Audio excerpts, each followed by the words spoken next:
네, 안녕하세요. 오늘 어드민 스튜디오 웹 에디터 설계하기 발표 시작하겠습니다.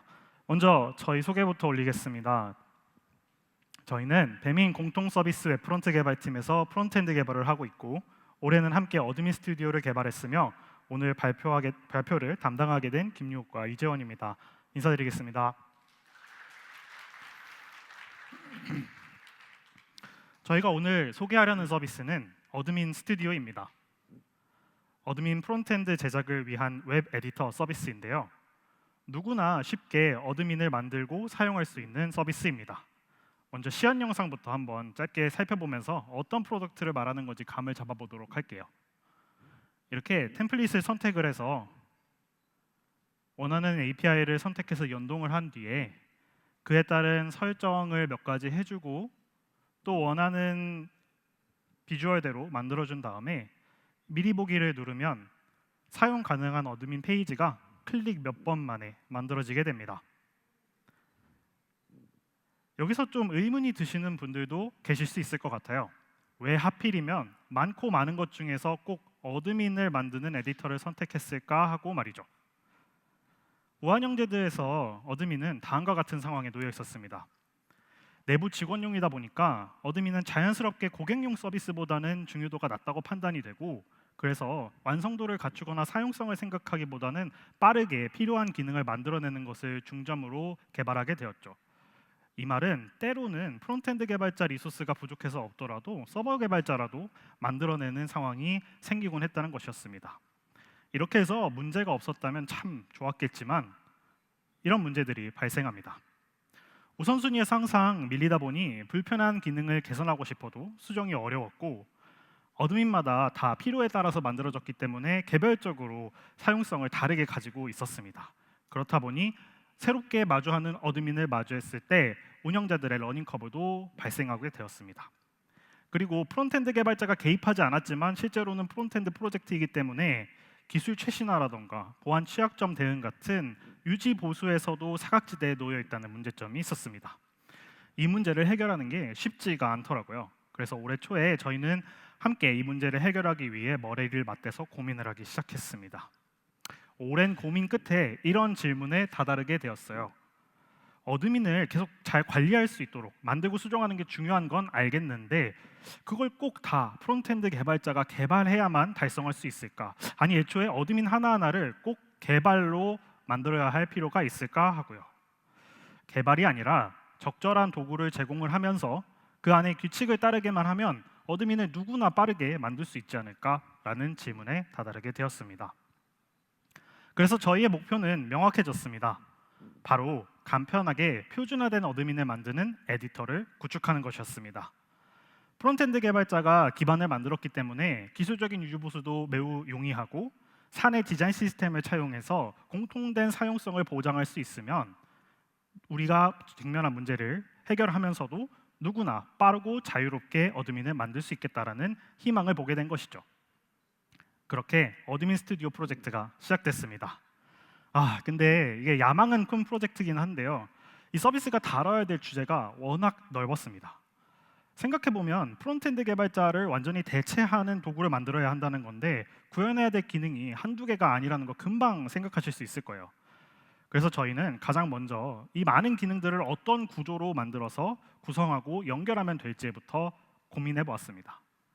그래서 이번 발표에서도 가장 먼저 이렇게 구상한 어드민 스튜디오의 기반이 되는 아키텍처를 소개해드리고 넘어가겠습니다.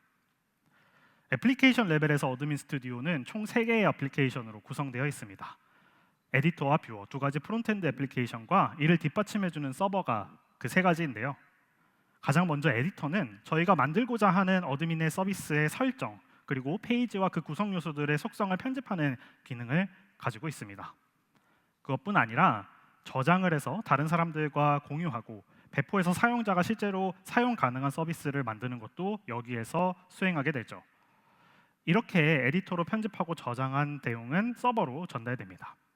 서버는 에디터로부터 전달받은 저장할 내용과 배포할 내용을 단순히 저장하고만 있는 것이 아니라 그 이력을 관리해서 버저닝이 가능하기 때문에 뷰어에서 사용자가 요청을 했을 때 적절하게 버전을 반환해 줄 수 있도록 만들어졌습니다.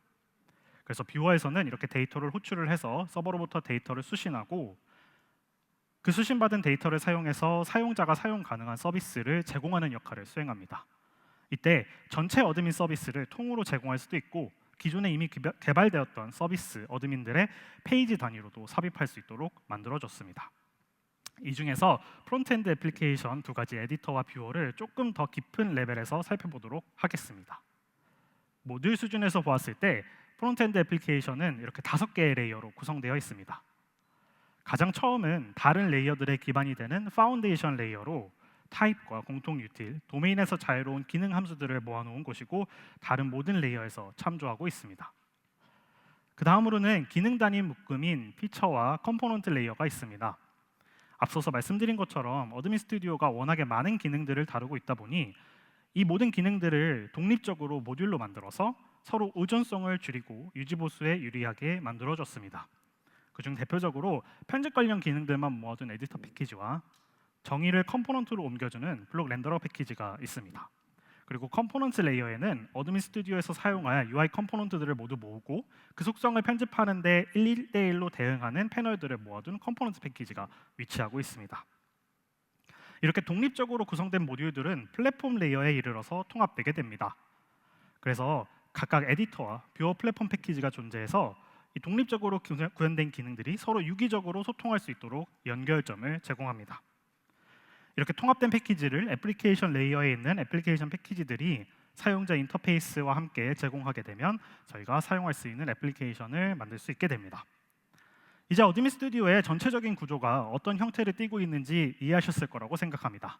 본격적으로 어떤 기능들이 어떻게 구성되어 있는지 살펴봐야겠죠. 그래서 이렇게 체크리스트를 만들어 봤습니다. 잠깐 한번 살펴볼까요? 자, 제일 위에 정의하고 해석하는 거에서부터 그 정의한 걸 수정하고 API와 연동하고 배포하는 것까지 정말 많은 내용이 있죠.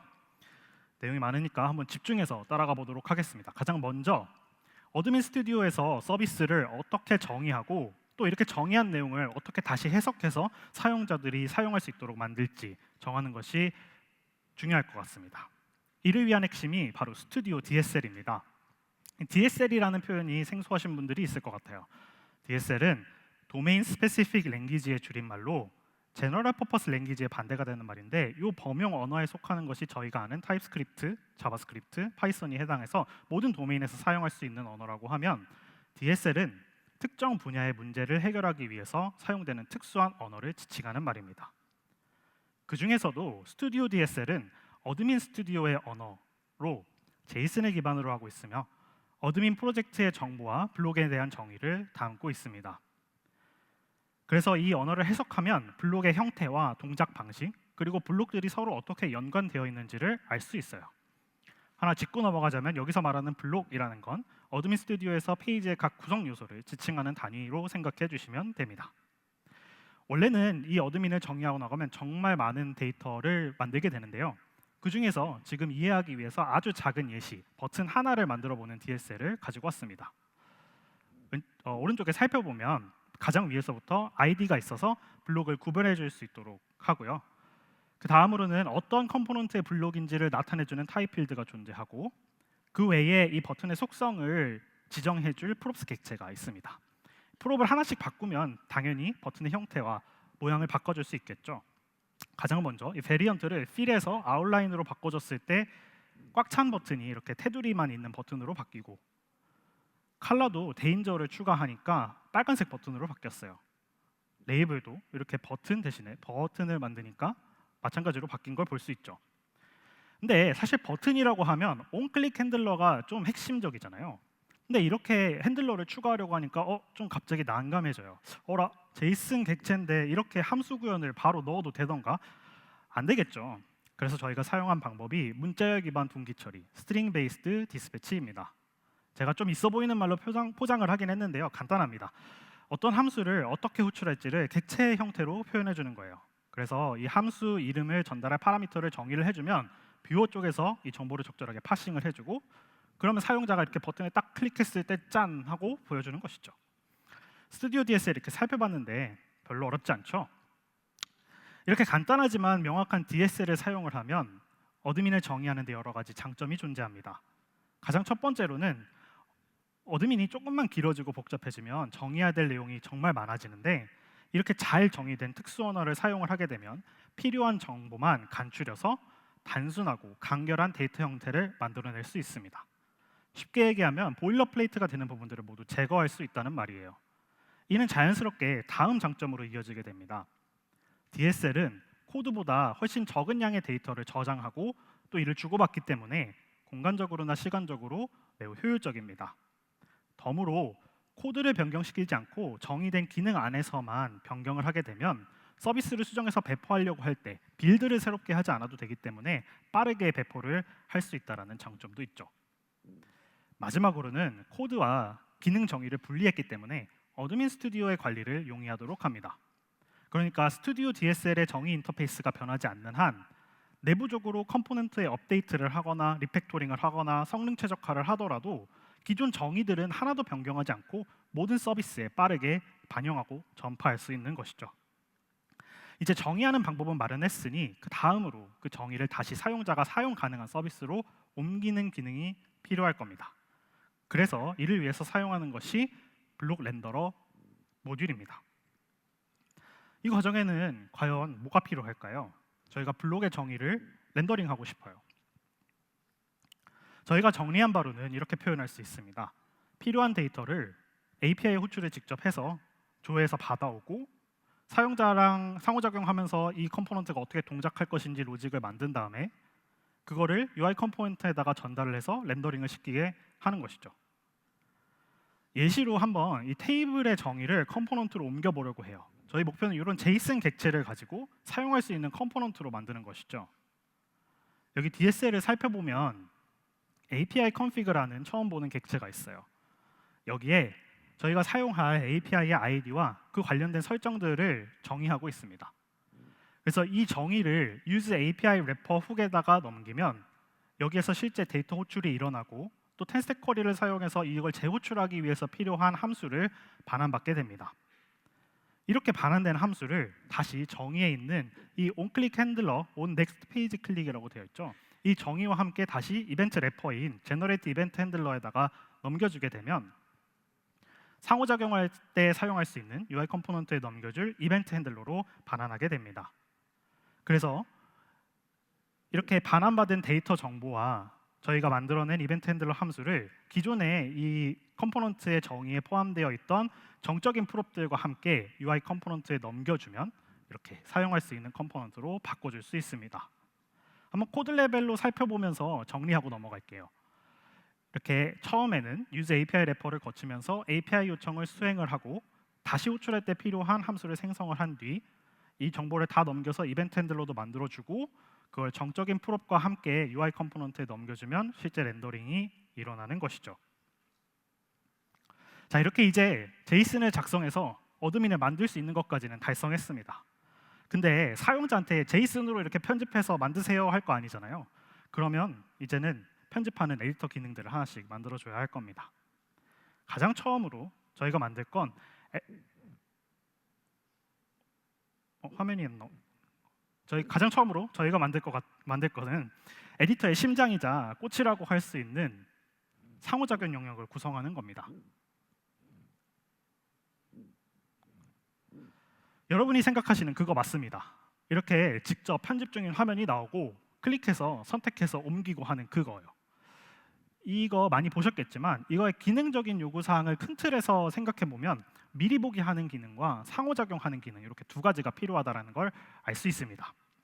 근데 이걸 구현하려고 하니까 새로운 난관을 마주하게 돼요. 저기 보라색으로 표시된 저 편집 UI를 추가하려고 하는데 어디에 삽입해서 렌더링 해야 되지? 라는 생각이 들지 않으세요? 렌더링하는 곳에서 편집 UI를 그냥 같이 집어넣어버리고 그렇게 해서 바로바로 상호작용하게 만들어버리면 문제가 생깁니다. 가장 처음으로는 페이지 코드가 오염돼요. 왜냐하면 편집 UI가 끼어드니까요. 그렇다는 말은 저희가 에디터에서 보고 있는 화면이 뷰어에서 똑같이 나올 거라는 걸 보장할 수 없게 된다는 말입니다. 더불어서 뷰어랑 에디터의 렌더링 코드를 공유하기도 어려워지고요. 그리고 두 번째로는 많은 내용을 렌더링해야 되는 페이지랑 상호작용을 하려면 그 상호작용이 일어나기 위해서 계속 드래그를 하거나 할 때 리렌더링이 일어나야 하는데 그런 비싼 렌더링을 자꾸 하다 보면 렌더링 블록이 생기고 사용자 경험을 떨어뜨릴 수 있습니다. 그래서 도대체 다른 서비스들은 어떻게 이런 문제를 해결하고 있을까 살펴보니까 이런 방법이 있더라고요. 그 두 요소를 완전히 분리하는 거예요. 그래서 렌더링과 상호작용을 별개의 레이어에서 수용하게 만드는 겁니다. 그래서 저희도 이렇게 렌더링 레이어와 인터랙션 레이어를 만들어줬습니다. 블록 렌더러 모듈을 활용을 해서 앞서 소개드린 것처럼 실제 컴포넌트를 렌더링 레이어에서 렌더링합니다. 그리고 인터랙션 레이어에서는 사용자 상호작용이 일어났을 때 이를 감지하고 적절한 UI를 표시해주는 역할만 해요. 이렇게 하면 실제 페이지하고 편집 UI하고 다 적절하게 표시해줄 수 있으면서 뒤에 있는 렌더링 레이어만 똑 떼면 뷰어에서도 사용할 수 있겠죠. 근데 잠깐만요. 이렇게 두 레이어가 분리되어 있는데 인터랙션 레이어에서 무슨 수로 블록이 어디에 있는 줄 알고 클릭하면 그 크기에 맞춰서 테두리를 그려주겠어요? 참 좋은 지적인데요. 그래서 저희는 그 두 레이어 사이에 블록이 어디에 있는지를 저장하고 공유하는 저장소를 만들어서 해결해 주려고 했습니다. 그래서 블록 위치 정보를 저장하는 캐시 스토어를 이렇게 만들어주고요. 이 스토어는 두 레이어를 감싸는 에디터 클래스에 위치하고 있어요. 그래서 이 스토어에서 간단히 캐시를 저장하고 꺼내는 기능을 구현해주고, 그럼 이 캐시는 어디에서 추가해 주는가 하면 렌더링 레이어에서 블록마다 래퍼 컴포넌트를 감싸줍니다. 여기 블록 포지션 트래커 컴포넌트인데요. 이 안에서 ref와 뮤테이션 옵저버를 사용을 해서 자기 안에서 렌더링하고 있는 블록의 위치와 크기를 트래킹해 줍니다. 그리고 변화하면 캐시를 계속해서 업데이트해 주는 거죠. 그래서 실제로 마우스 상호작용이 일어나면 그 마우스 위치에 블록이 존재하는지 캐시 스토어를 모두 순회를 하면서 찾아내는 겁니다. 만약에 있다? 그러면 그 상호작용의 타겟으로 이 블록을 설정해 주면 되는 것이죠. 이렇게 하면 저희는 이제 만들고 있는 멋진 어드민을 화면으로 볼 수 있을 뿐만 아니라 또 요소들을 선택하고 옮기고도 할 수 있어요. 근데 아직 선택한 블록에 다른 정보를 수정할 수는 없단 말이죠. 다음으로 바로 그 기능을 만들어 보도록 하겠습니다. 저희는 여기에 이벤트 버스 패턴을 사용할 겁니다. 이벤트 버스 패턴은 이벤트를 발생시킨 발행자 그리고 그에 따른 동작을 하는 구독자를 중재하는 버스로, 발행자하고 구독자가 서로를 직접 참조하지 않고 이 이벤트 버스를 통해서만 통신하게 만들어서 구조적으로 유연성을 보장할 수 있는 패턴입니다. 다시 설명하면 구독자가 직접 이 발행자를 지켜보면서 이벤트가 발행될 것을 기다리고 있는 것이 아니라 정류장을 하나 세우고 이벤트 실은 버스 여기다가 내려줘 하고 있으면 된다는 것이죠. 이렇게 했을 때 구독자는 어디서 어떻게 이벤트가 발행됐는지 알 필요가 없고, 반대쪽에 있는 발행자의 입장에서도 내가 어떤 구독자들한테 이걸 정보를 전달해 줘야 되는지를 알 필요가 없어요. 그냥 단순히 버스에 이벤트를 태워서 정류장에 내리라고 하면 되는 것이죠. 그래서 이 구조를 선택하게 되면 서로 모듈 간 직접 참조를 피할 수 있고 느슨한 결합을 유지할 수 있는 것입니다. 저희 어드민 스튜디오에서도 이런 장점들이 필요했어요. 앞서 소개드린 것처럼 정말 다양한 레이어가 있고 여러 가지 모듈이 있는데 이 사이에서 서로 영향을 주고받는단 말이죠. 그래서 만약에 이벤트 버스 패턴을 사용하지 않고 서로 직접 참조해서 상호작용하게 만들게 되면 모듈 간의 의존성이 엄청 강해질 것이고 코드의 복잡도가 증가하면서 앞으로 기능을 추가하거나 변경하려고 할 때 취약한 구조를 만들게 됩니다. 그래서 이벤트 버스 패턴을 선택을 했습니다. 그럼 한번 테이블의 헤더 레이블을 변경할 때 어떤 식으로 이 이벤트 버스가 동작하는지 살펴보면서 정리해 보겠습니다. 가장 먼저 버스 그 자체부터 만들어야겠죠. 이렇게 클래스 이벤트 버스를 선언을 해주고 그 안에 이벤트 객체를 선언을 해서 각 이벤트마다 그 이벤트를 구독하는 함수들을 셋으로 저장해 줄 거예요. 그래서 구독을 하고 싶은 곳에서 이 이벤트 버스의 on 메서드를 호출하면 이 콜백을 셋에다 등록을 해주는 겁니다. 저희가 지금 테이블의 헤더 레이블을 변경하고 싶으니까 블록의 속성을 바꾸는 이벤트인 change 블록 프로퍼티 이벤트 여기에다가 집어넣어주면 되겠죠. 그러면 실제 이벤트가 발생했을 때 테이블 편집 패널에서 이벤트 버스의 emin 메서드를 이번엔 호출을 해요. 그러면 이벤트 객체에서 아까 저장했던 그 change 블록 프로퍼티 이벤트를 찾으면 거기에 셋이 있겠죠. 그 안에 담긴 모든 함수를 순회하면서 페이로드를 넘겨서 실행해 주는 겁니다. 마지막으로 이렇게 각각 기다리고 있던 구독자들이 각자의 작업을 수행해 줘요. 저희의 케이스에서는 플랫폼 레이어에 있는 이 에디터 클래스가 정의를 실제로 변경시키는 역할을 수행을 하고, 애플리케이션 레이어에서는 편집 페이지를 보여주고 있으니까 이 변경된 정의를 반영하기 위해서 리렌더링하는 함수를 트리거합니다. 이렇게 하면 서로 독립적인 모듈들이 유기적으로 동작하면서 사용자한테는 자유롭게 컴포넌트의 속성을 변경할 수 있는 기능을 제공하게 됐어요. 이제 UI를 만들고 보여주는 것들은 많이 구현이 된 것 같은데, 진짜 데이터랑 연동이 되기 전까지는 프론트엔드를 만들어왔다고 하긴 좀 어렵겠죠. 지금부터 재현님께서 저희가 만든 페이지에 생기를 불어넣어 줄 수 있는 데이터 연동에서부터 설명해 주시겠습니다.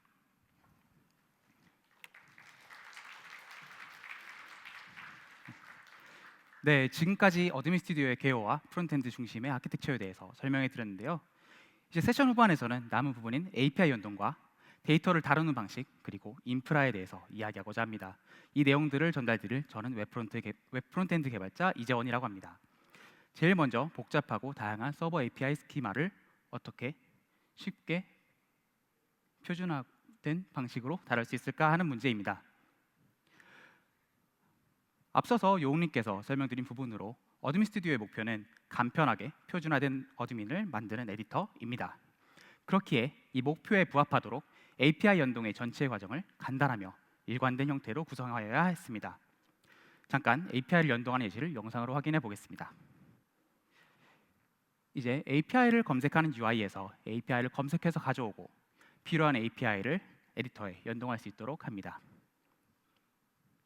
연동이 완료되었다면 새로운 페이지를 템플릿으로 만들고 어드민의 새로운 페이지에 의도한 get API를 쉽게 연동할 수 있는 모습입니다. 그리고 또한 미리 보기 페이지에서 동작하는 것까지 확인할 수 있는데, 이 모든 과정이 약 10초 안에 빠르게 끝날 수 있었습니다. 이게 참 보기에는 많이 쉬워 보이는데요. 만든 사람이 수고하면 쓰는 사람이 편하다는 말이 떠오르게 됩니다. 이 API를 연동하는 과정도 만드는 사람 입장에서는 꽤나 수고로운데요. 지금부터 그 과정을 함께 살펴보도록 하겠습니다. 처음에 서버 API가 매우 복잡하고 다양하다고 언급드렸는데요. 화면에서 보실 수 있는 것과 같이 15년이 넘게 우한 형제들이 서비스를 운영하며 만들어진 모든 서비스들은 제각각의 형태를 띠고 있는 경우가 굉장히 많았습니다. 이러한 형식들을 한 가지로 모은다는 것은 모일 수 없는 점심 메뉴를 통일하는 것 같은 상황이 벌어지게 된 것입니다. 이 문제에 대해서 저희는 오픈 API 스펙, 줄여서 OAS라고 불리는 이 표준을 적극적으로 도입하며 어드민 스튜디오의 언어인 스튜디오 DSL과 유기적으로 통합하는 아키텍처를 구축하였습니다. 일단 오픈 API 스펙은 RESTful API를 정의하기 위해 표준화된 명세로서 쉽게 말해 API의 구조와 동작 방식을 설명하는 표준 양식이라고 할 수 있습니다. 이 명세는 JSON이나 YAML 형식으로 저장되며 화면에서 보신 것처럼 API의 기본 정보, 서버의 기본 정보, 엔드포인트 경로, 요청 매개 변수와 응답 구조, 그리고 인증 방법까지 모든 것을 명확하게 정의하여야 합니다. 여기서 잠깐, 왠지 익숙하다고 느끼신 분이 계실까요? 익숙하신 분이 계시다면 여러분이 생각하신 것이 맞습니다. 왜냐하면 OAS는 스웨거로부터 시작되었기 때문입니다. 현재는 API 설계에 많은 표준이 되어 여러 곳에서 개발 프로세스를 간소화하는 중심 역할을 하고 있습니다. 그래서 어드민 스튜디오에서는 오픈 API 스펙을 준수하는 API 서버의 경우에만 연동할 수 있도록 하였습니다. 이것은 단순하게 원칙을 세운 것이 아니라 저희 시스템 전체의 자동화와 안정성을 위한 가장 중요한 약속이었습니다. 그러면 이제 실제로 API를 어떻게 연동하였는지 아키텍처를 간략하게 설명드리도록 하겠습니다. 이제 크게 4개의 레이어로 구성되는데요. 첫 번째로 API 레이어에서는 API의 목록을 에디터의 요청에 따라서 내보내주거나 또는 발송된 요청을 받아서 처리할 수 있는 역할을 하고 있습니다. 두 번째로 프로세싱 레이어에서는 포맷 파서가 API 레이어를 통해 가져온 JSON이나 YAML을 파싱하고 스키마 밸리데이터로 오픈 API 스펙을 준수하는지 검증합니다. 세 번째로 컨버전 레이어입니다. 검증된 스펙을 DSL 컨버터가 어드민 스튜디오가 이해할 수 있는 스튜디오 DSL 형식으로 변환하며 반대로 사용자가 API를 이용할 때는 리버스 컨버터가 이를 형식에 맞게 변환해서 보여줄 수 있도록 합니다. 마지막으로 인풋 레이어에서는 사용자가 API를 직접 사용할 수 있는 영역으로서 데이터를 가지고 있으며 서버로 요청을 보내는 시작점입니다. 이렇게 API를 패처를 통해서 가져와서 파서로 변환, 밸리데이터로 검증, DSL로 변환, 그리고 다시 서버로 요청하는 모든 과정의 파이프라인이 완성됩니다. 이렇게 앞서서 열심히 편집한 UI에 이번 API 연동까지 마쳤는데요. 이렇게 연동까지 하고 나니까 저희가 생각하는 어드민의 기본적인 모습을 갖춘 것 같습니다. 이렇게 열심히 편집했다면 저희가 편집한 수정 사항이 날아가지 않도록 저장을 잘 해줘야겠죠.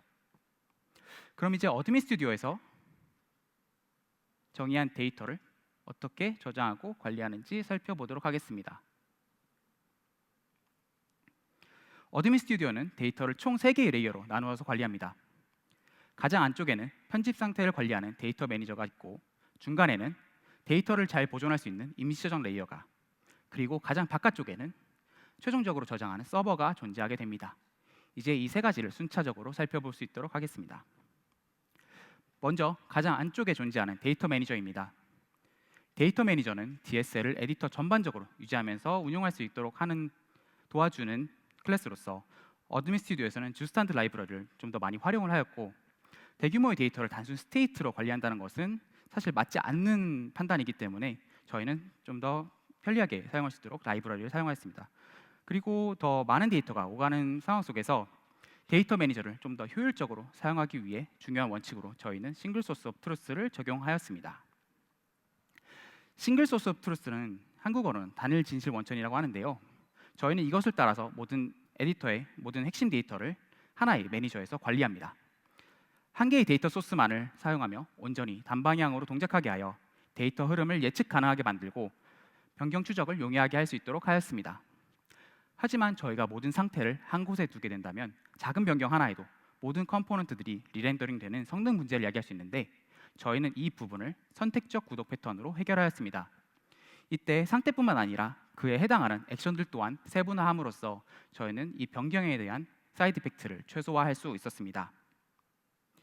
이제 데이터 매니저를 사용해 단순 상태 값으로 현재 데이터를 저장만 한다면 사실 프로그램이 의도치 않은 동작으로 종료되는 상황이 많이 벌어질 수 있는데, 그럴 때 저장되지 않은 데이터가 한 번에 사라지게 되겠죠.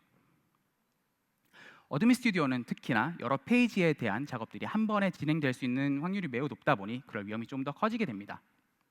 이에 대한 방지책으로 저희는 주기적 임시 저장에 대한 니즈가 자연스럽게 발생하게 되었는데요. 임시 저장이 필요하다는 것에는 이제 다들 이견이 없으실 거라고 생각합니다. 하지만 저희가 인덱스DB를 사용하였다는 것에 대해서 왜? 라고 질문을 던지시는 분이 굉장히 많을 거라고 생각합니다. 임시 저장을 사용하는 공간이 로컬 스토리지나 또는 서버일 수는 없었을까요? 저희도 이제 그거에 대한 고민을 많이 진행을 해봤습니다. 하지만 비교해보니 많은 차이점들이 있었습니다. 로컬 스토리지의 경우 간단한 키밸류 페어를 저장하기 위한 API여서 브라우저상 용량 제한이 존재합니다.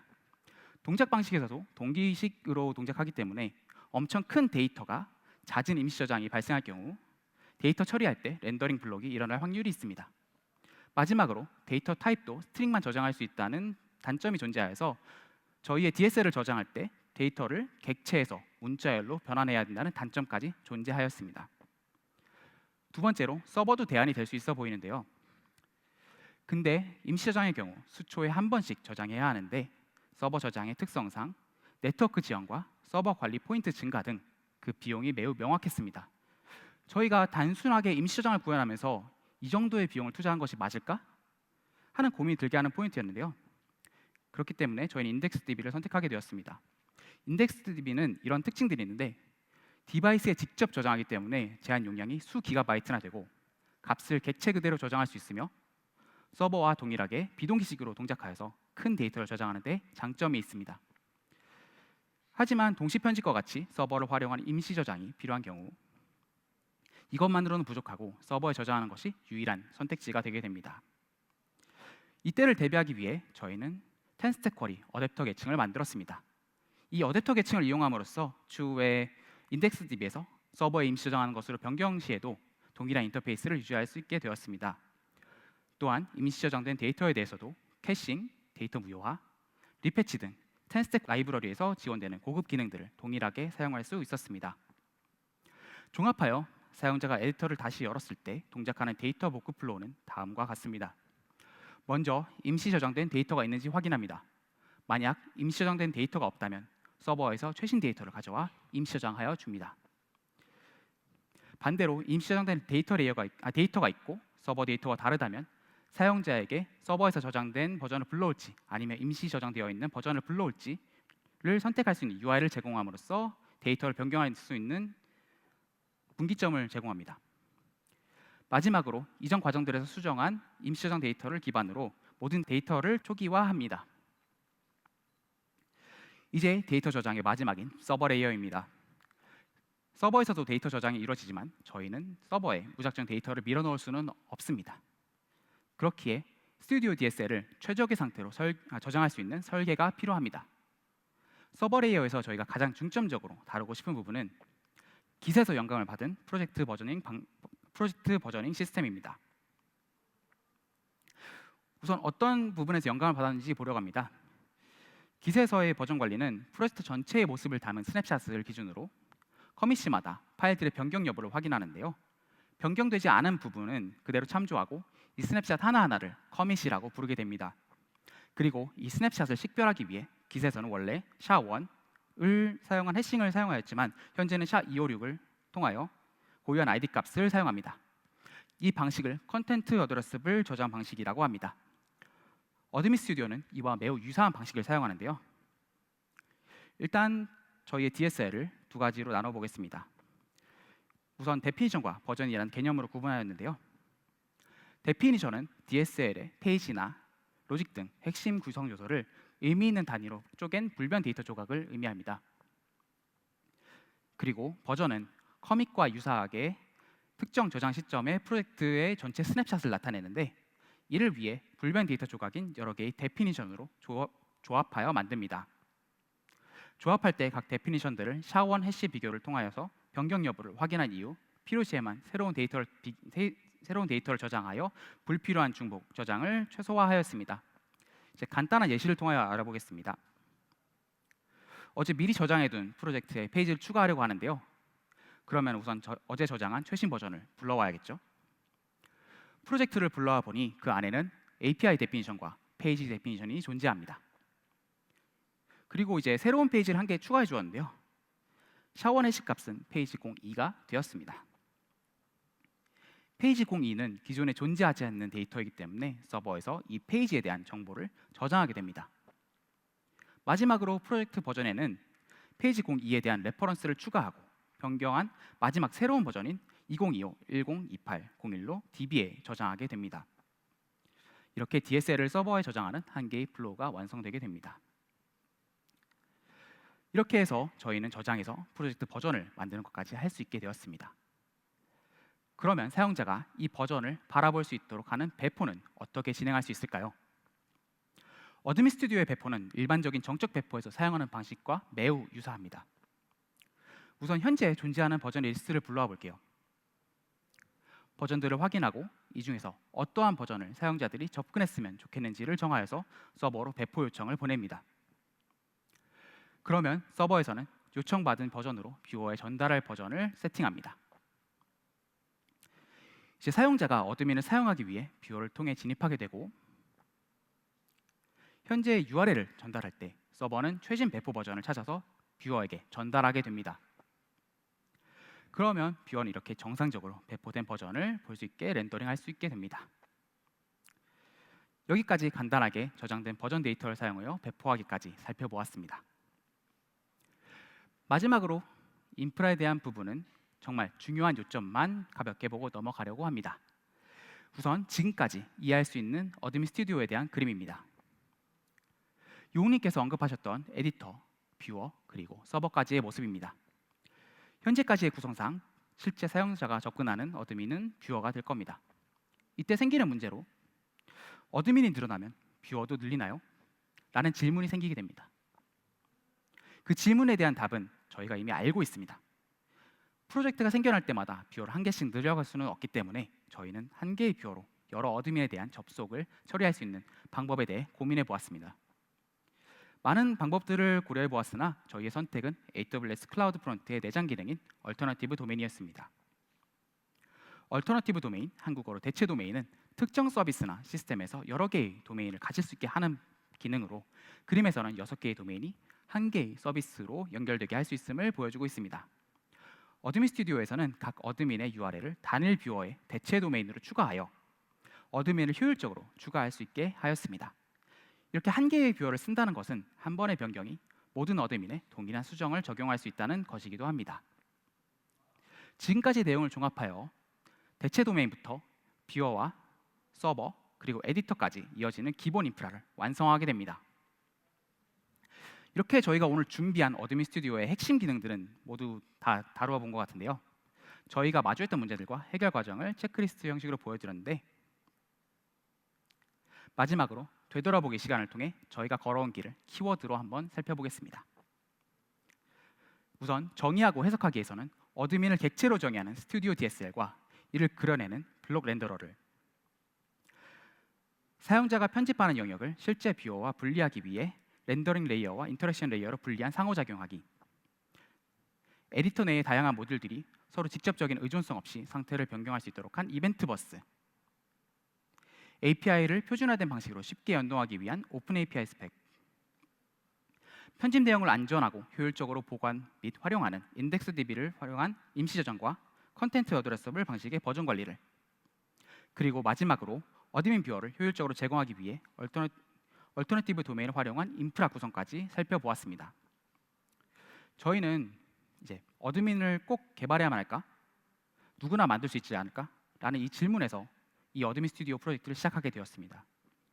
현재까지 저희는 어드민 스튜디오를 통해 어드민을 단기간에 개발자의 도움 없이 만들 수 있는 수준까지는 달성하였습니다.